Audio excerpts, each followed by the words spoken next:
1%.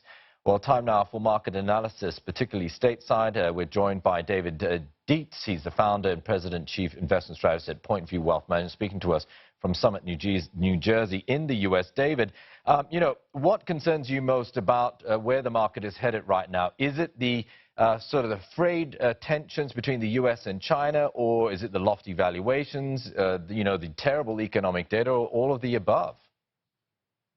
Yeah, it really is all of the above. And today, of course, we had our worst day since May 1 with the Dow down 457 points. And it really was a combination of those two factors that you talked about.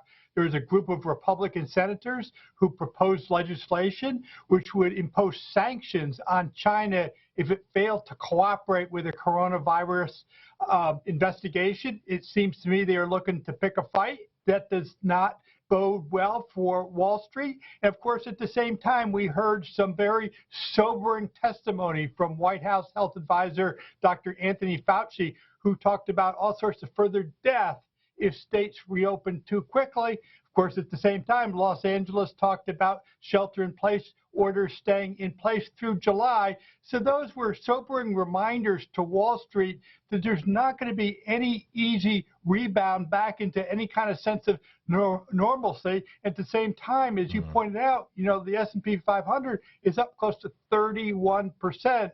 Since March 23rd would appear to be the low, and so valuations are getting stretched.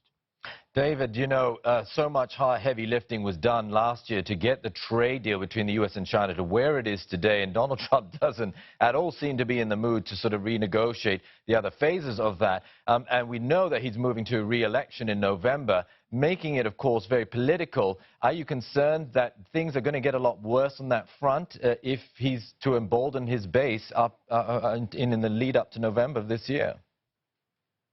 Well, I definitely think it's a key part of the playbook to deflect criticism as to how the coronavirus pandemic has been handled, to blame everything on China.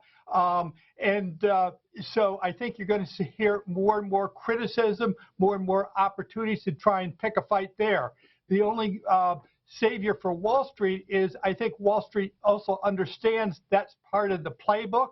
And of course, elections are coming. They're coming in November. So to the extent that investors have a longer time horizon than just November, any steep sell-offs due to that particular issue, some people may see through it and want to do some bargain hunting. But overall, that's central to global trade. Global trade is central to a strong economy, so it's not great news. And central to that, a concern about global trade and sort of what that is doing with the trade war and, of course, the blame game with coronavirus.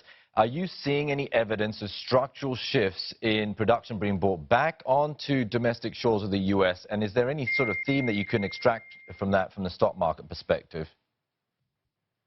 So certainly the key thing that everyone seems to be in agreement on, very bipartisan support, is to try and bring back to this country all sorts of so-called PPE, medically related devices.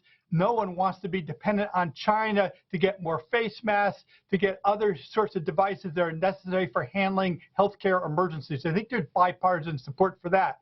Now, in terms of other supply chain links, I think there is a shift to leave China. Certainly, we just heard from Taiwan Semiconductor and Intel. They want to start some facilities here. On the other hand, that is going to increase costs. So the other route that manufacturers could do is to go to other countries, for example, Vietnam, for example, Mexico. And of course, the world is different than it was 20 years ago with advances in transportation and communication. There's certainly every incentive and all sorts of ways to push production, goods and services to the lowest cost area of the world, and that still will be part of the situation. And remember, there's a lot of things that Americans want to sell to China. China won't buy those, particularly agricultural goods, unless there's two-way trade. So that's another reason to be a little bit cautious about saying it's the end of the world in terms of U.S.-China trade. Yeah.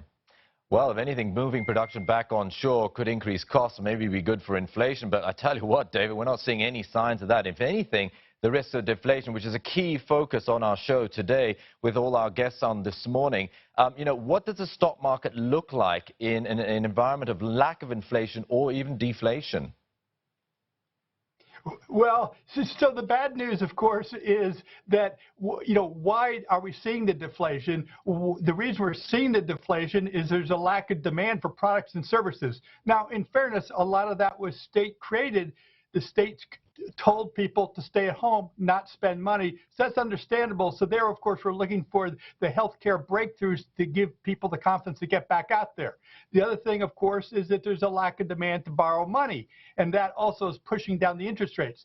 The silver lining to all this, Adam, is that this gives Congress, this gives the Federal Reserve a little bit more wiggle room for massive stimulus, massive monetary offset as to try and cure these conditions. So, for example, the Federal Reserve is basically printing money, buying up. Today they were buying up corporate bonds through exchange-traded fund packages.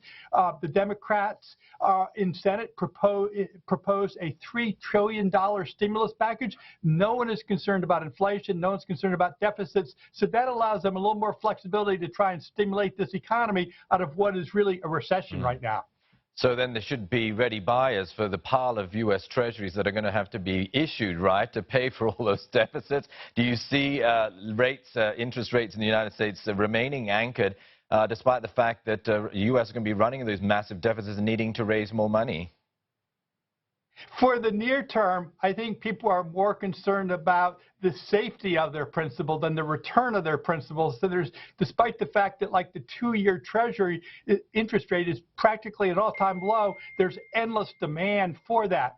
Of course, Fed fund futures are suggesting we actually might see negative interest rates come the end of this year. So, inflationary concerns are very much backburnered. I think investors are looking for safe havens to get through this valley until there's some sort of medical breakthroughs. The worry about higher interest rates and inflationary implications on another day. All right, David. Great chatting with you. Thanks very much. And you have a good rest of the week, okay? And stay safe. That was David Dietze, founder, president, chief investment strategist at Point View Wealth Management.